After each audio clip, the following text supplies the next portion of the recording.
के चली ना, गड़ुआ लेकर के और चल दिए पूजे देवी मैया को पूजन। तब तक घर में जो बुढ़िया बैठी थी, बहू खाना बन गया, अरे बैठी रहो, तुम्हें सुबह से तो लंग लगी आती है, हम तो अबे जो है देवी पूजन जाए रहे। तो उन पे एकदम तरफ पड़ी और आप पूजन करने के लिए देवी जी को जा रही है। देवी घर में है तो पाराति पाता वीरमणि शिक्षा पदन समाधि, अपने प्राणों की रक्षा करो। अगर आपके कोख में बच्चा है, दूध पी रहा है, आपका दूध पीता है, और उस समय पर आपने अगर भूखों मरने वाला व्रत कर लिया तो आपके शरीर के अंदर पोषक तत्व की कमी होगी, और जब कमी होगी तो दूध के अंदर भी पोषक तत्व कम जाएंगे, वो बच्चा के अंदर पोषक तत्व कम प्राप्त होंगे। ऐसा बच्चा बल बुद्धि के विकास में हमेशा कमजोर होता है। इसलिए है नहीं, शरीर से थोड़ी है, बुद्धि के विकास की बात करो। बच्ची जो लगी बैठी है, कौन सी क्लास में पढ़ रही है? बीए में क्यों, बीएससी क्यों नहीं कराई? क्यों नहीं कराई? बीए तो केवल एक वो खाना पूर्ति आप कर रही है लली की शादी करने के लिए, क्या हमारी बिटिया इतनी पड़ी, ये खाना पूर्ति कर रही है आप। बीकॉम क्यों नहीं कराइए?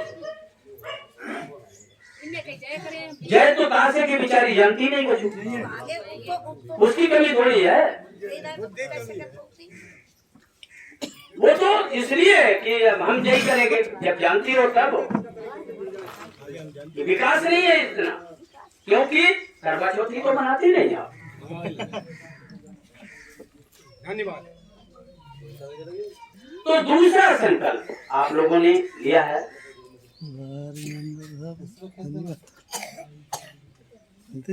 अदिन्ना दाना वीरमणि शिक्षा पठन समाधि। सर जी हमारे कुछ उच्चारणों में आपको ये हो रहा होगा, हमारा तरीका थोड़ा दूसरा है। अदिन्ना दाना वीरमणि शिक्षा पदन समाधि, ये भी दो शब्दों से मिलकर के बना है। आदिन धन अदाना, आदिन माना होता है लेना, और दाना माना होता है देना, और अदाना माने होता है आ माने नहीं, दाना माने देना। लेना लेकर के अदिन्ना दाना, यानी अदिन्ना माने, आदिन माने लेना, लेकर के, और न देने वाली आदत है, उसको क्या बोलते हैं? किसी की वस्तु ले लो और न दो, है बेईमानी बोलते हैं। हाँ बेईमानी, लेकर के और न देने वाली जो आदत है उसको अदिन्ना दाना बोलते हैं।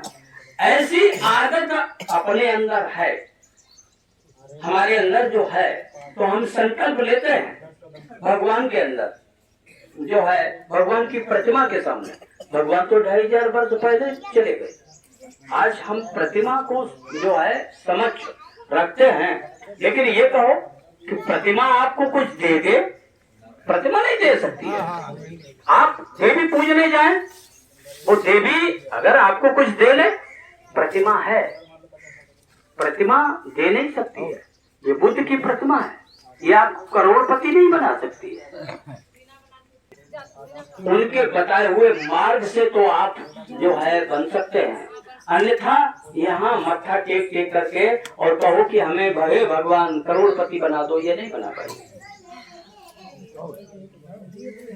तो अदिन्ना दाना, उनके भगवान के ये 5 विशेष नियम भगवान ने बताए थे, 5 विशेष प्रतिज्ञा ये बताई थी, उनका पालन करो, आपको अपने आप प्राप्त होगा।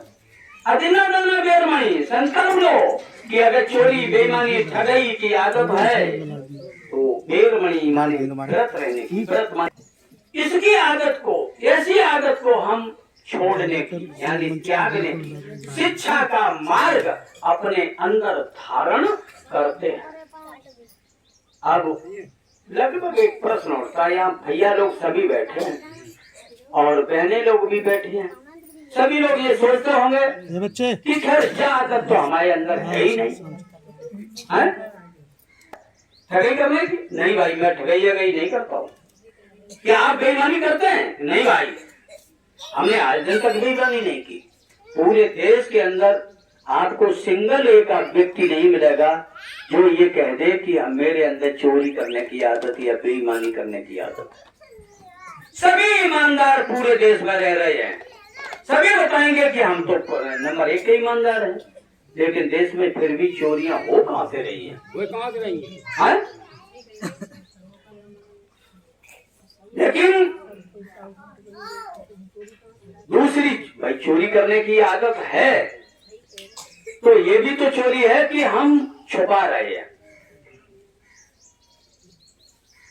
एकांत में बैठे, आप बता तो नहीं पाएंगे कि हमारे अंदर है। मैं समझता हूं अपनी बेइज्जती हर कोई जो है खुलना नहीं कर चाहता है, इसलिए एकांत में बैठे और बैठ करके और फिर अपने अंदर खोज करें। वैसे उंगली दूसरे की तरफ तो बहुत उठाते हैं, वो तो नंबर 1 का गमार है, चोटरा फटरा है, ऐसे कहते हैं। उसकी तरफ बहुत, उससे बचते रहना। लेकिन जब उंगली उठाते हैं दूसरे की तरफ, तो दूसरे की तरफ उंगली उठा रहा है, पहले अपने अंदर तो खोज, उससे तो ज्यादा तेरे अंदर है, ये 3 कहती है। और प्रधान कौन होता है? जिसका वोट ज्यादा हो, है प्रधान जी। तो उंगली 1 जा रही है उसकी तरफ, लेकिन 3 तुम्हारी तरफ। वोट किसके ज्यादा हैं? ये 3। तो बात 3 की मानी जाए कि 1 की? 3 की मानी जाए, तो फिर इसकी बात करना बंद कर दो, इनकी बात मानो, अपने अंदर खोजो। और जब अपने अंदर खोजने के लिए आप बैठ जाएंगे, क्या जीवन में मैंने किसी कभी कोई वस्तु चोरी की, हड़पी या ठगी की या बेईमानी की? तो अगर वास्तविक सच्चे मन से आप खोजने में लग जाएंगे तो एक नहीं, कम से कम 10 कमियां अपने अंदर निकाल लेंगे कि वास्तविक हमने फलाने की ये चीज हड़पी थी। 10 कमियां निकाल लेंगे, और जब हम अपनी 10 कमियों को जब निकाल लेंगे, अगर खोज लेंगे, तो वास्तव में हम संकल्प भी ले लेंगे कि अब आइंदा ऐसा काम नहीं होने देंगे। और जो खोज नहीं पाएगा वो कभी भगवान बुद्ध के शीलों को मान नहीं पाएगा। जो खोज लेगा अपने अंदर कभी को, वही भगवान बुद्ध के शीलों पर चल सकता है। तो अपने अंदर खोज करके और ये संकल्प लें कि ये दोबारा से हम अपने अंदर ऐसी गलती को नहीं होने देंगे। इसको कहते हैं अदिन्ना दाना वीरमणि शिक्षा पदम समाधि। ये दूसरा संकल्प आप लोगों ने लिया है। तीसरा संकल्प लिया है कामेषु मिच्छाचारा वीरमणि शिक्षा पदम समाधि।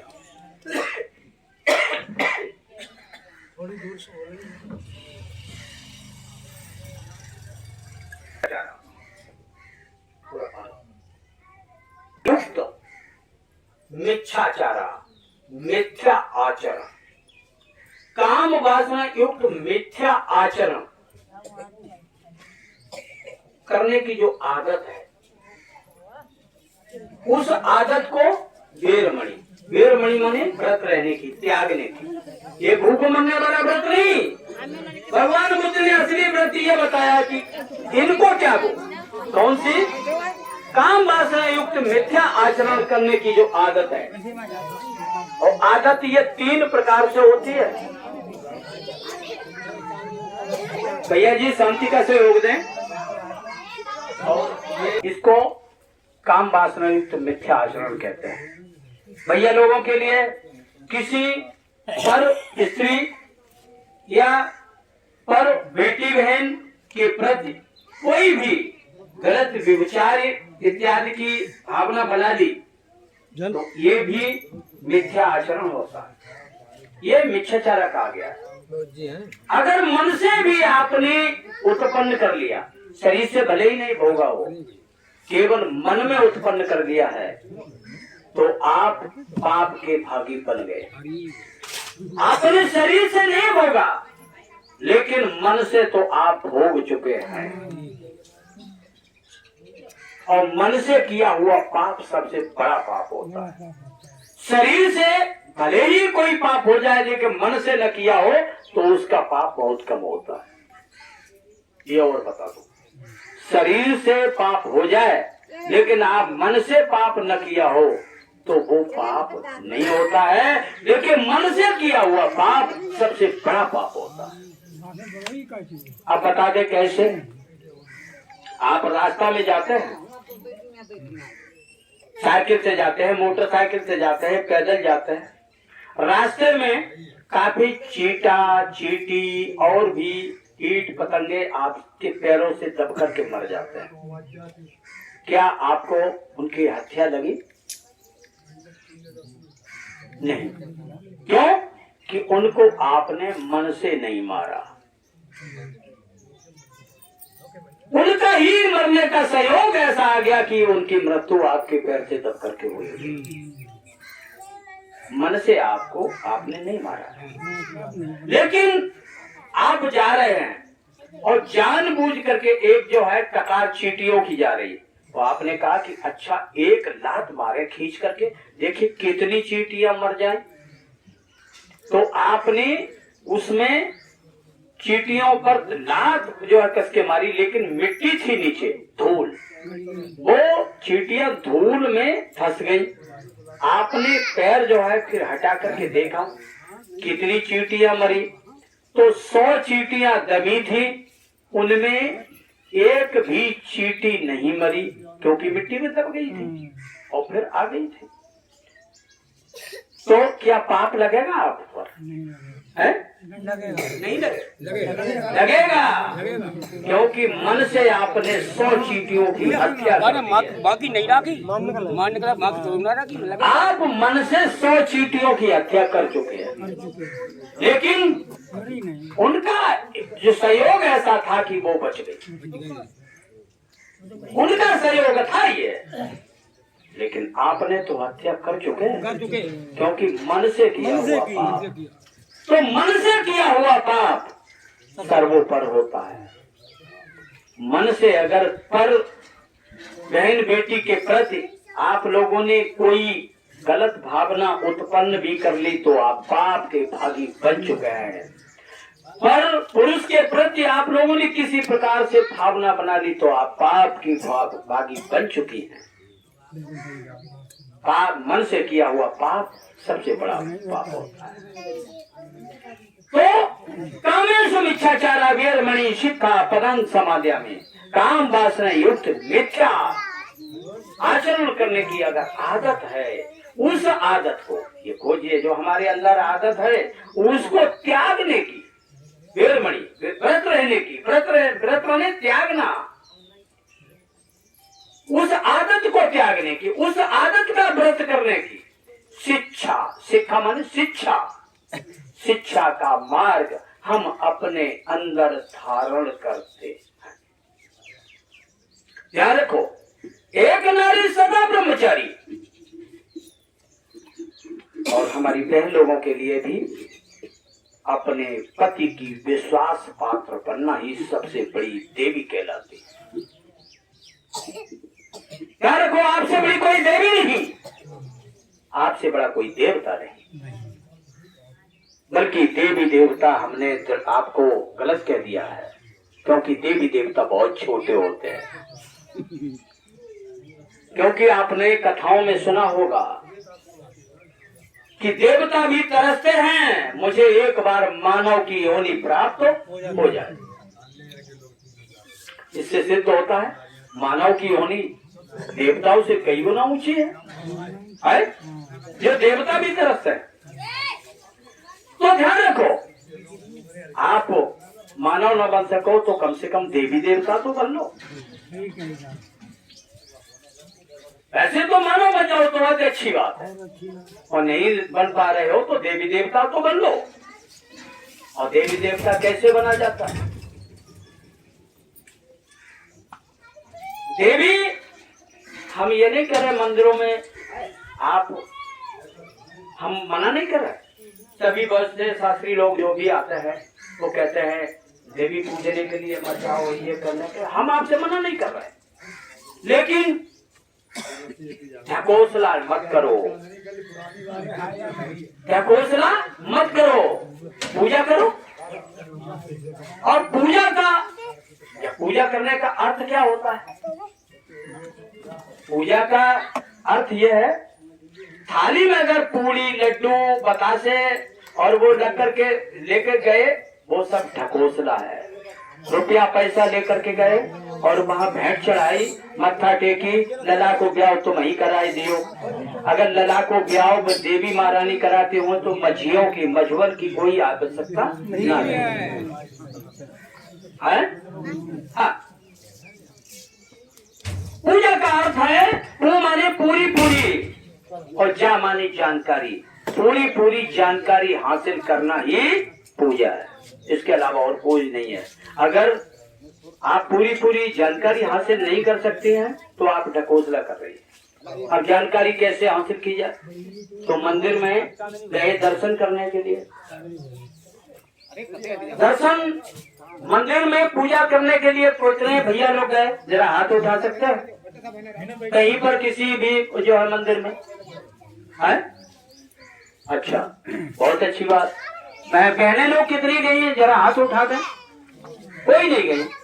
ये गाँव, तो इसका मतलब ये गाँव बहुत बेकार का, कभी पूजा ही नहीं की है? लेकिन झूठ बोलने की आदत है, पूजा तो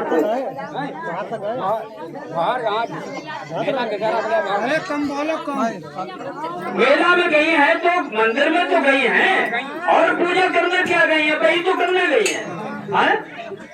तो मंदिर में गई जब, तो वहां पर आपने पूरी पूरी जानकारी नहीं की, ढकोसला किया।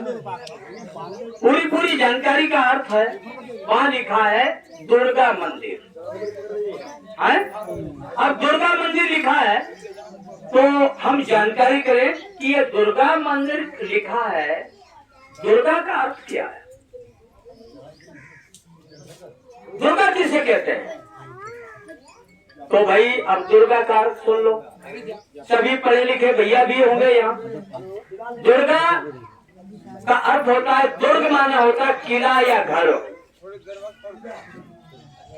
दुर्ग माने किला या घर, और दुर्गा माने किला या घर में रहने वाली। तो किला या घर में रहने वाली कौन हो? है? अरे भाई आप ही लोग तो हैं। जब आप लोग घर में रहने वाली है तो दुर्गा कौन है? आप लोग। देवी नहीं, आप लोग हैं। जब किला या घर में तो आप रहती हैं, तो दुर्गा आप है। वहाँ तो मूर्ति रखी है पत्थर की, वो नहीं है दुर्गा। दुर्गा तो आप है, किला या घर में रहने वाली। इसका अर्थ समझो, यही पूजा है। वो अर्थ नहीं समझा तो ढकोसला है। अरे भैया शोर कम करो, काम कर लो। तो किला या घर में रहने वाली यानी आप लोग भैया लोग, आप घर में रहते हैं, ये घर में रहती हैं, तो आप दुर्गा हैं, आप दुर्गा देवी हैं, ये देवता हैं।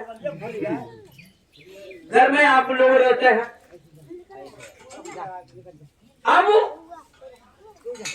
अंदर गए तो वहां क्या देखा? दर्शन किए। दर्शन किन किन लोगों ने किए? कभी देवी के दर्शन किए हो? जरा हाथ उठा दें। मेला? अच्छा, हाँ, सब तो समझदार है। दर्शन का अर्थ समझ लो।